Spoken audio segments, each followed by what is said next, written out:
This is an early unboxing and first impressions of the LG G8X ThinQ with LG dual screen. This smartphone comes packed with a Qualcomm Snapdragon 855 CPU, has a 6.4-inch Full HD OLED full vision display that is 2340 by 1080, having 403 ppi. The dual screen is exactly the same display as what you would experience on the G8X, so it's going to have consistent color and responses across both of the displays. So there's not going to be any inconsistencies between the design of these two displays considering the LG dual screen. It has 6 gigabytes of RAM, 128 gigabytes of built-in storage. About 100 gigabytes of that is usable because of all of the bloatware that is installed on this via AT&T. So thank them for taking up about 30 gigabytes of your usable internal storage. The good thing about this is that the LG G8X has micro SD card expandability up to 2 terabytes.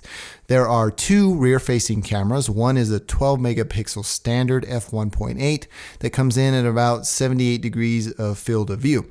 The other one is a 13 megapixel super wide f2.4 and has 136 degrees of viewing angle. The 12 megapixel shooter is capable of 4K UHD or 3840 by 2160 at 60 frames per second. So you are going to get 60p in this device. The front-facing camera is a 32 megapixel standard f1.9 that has a 79 degree of a field of view. You are capable of shooting 4K up to 30p on the front-facing shooter. It's going to be a little bit cropped, but you're still going to be able to capture 4K using the front-facing camera. It has a 4,000 milliamp hour battery built into it. The OS on this is Android 9.0 Pie, so they're a little bit behind on this considering Android 10 is out. And there is an in-display fingerprint sensor on this device for biometric purposes. Some other things with this is that there are stereo speakers built in, has Google Lens, Google Assistant built in as well, has a 32-bit hi-fi quad DAC with DTS:X 3D surround sound. So that's really, really awesome when it comes to audio experiences on this device. But that's to be expected from LG because they've always done audiophiles justice by providing them a 3.5 millimeter headphone jack, and that continues with the G8X as well here. It is IP68 water and dust resistant, has HDR10 capabilities, and comes packed with Qualcomm's Quick Charge 3.0 technology. Also, there is an FM radio in there if you need it. The dual screen is essentially a case that has a display built into it, and that by far is the most unique and intuitive way a manufacturer has handled dual screen smartphones. And I think that this is kind of a push in a direction that I believe we should be in, because you may not always want to have dual screens, and if you want to take this off, you can, and you just take your device out. The dual screen has a 2.1-inch mono display on the front, so you can see, notifications, charging status, all that type of stuff on the front of this without opening the device. And on the other end, like I said, it is an exact replica of the display that you're going to experience on the G8X. It has a 6.4-inch Full HD plus OLED full vision display that is 2340 by 1080 and has 403 ppi as well.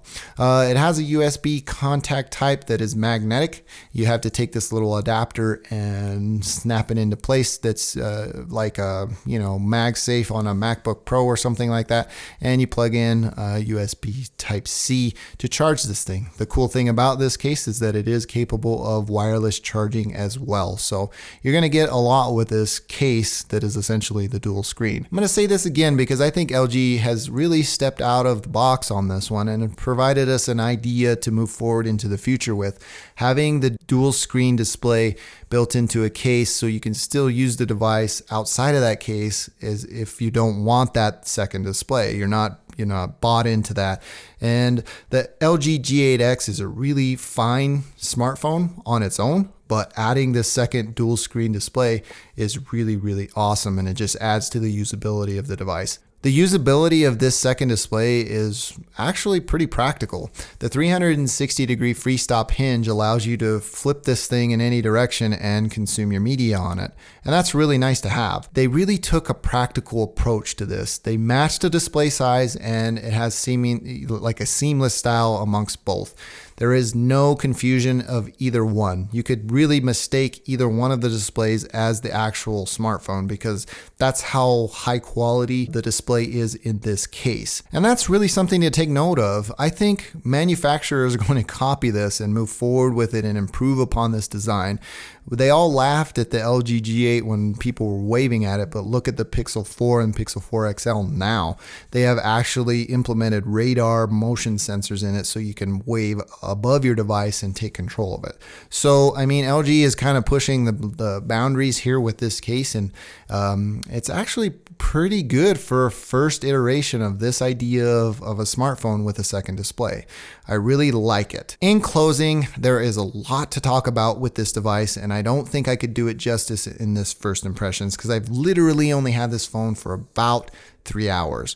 And in that time, I've been extremely impressed. There's a lot to talk about, so I'm going to save that for my full review so I can have some time with this device and put it through its paces. So if you're interested in seeing that full review, make sure you smash that subscribe button. And if you like this video, please feel free to give me a thumbs up. Before I close, I must disclose LG was kind enough to send this whole system out to me for testing and review, and I really plan on putting it through a whole array of different tests and see how this whole thing really works out, because I've never really been interested in having a second display until I've seen this implementation. Because you can literally take the smartphone out of the case if you want to just have a regular smartphone, and that's a nice touch. So that about does it for me in this one. If you're interested in purchasing it, I will leave a link in the description. I will say that is my affiliate link, so purchasing through that will give me a bit of a kickback without costing you anything in addition to your order. It just helps support content creation here on this channel. That about does it for me in this one. I am Tomas, and I will catch you in the next one.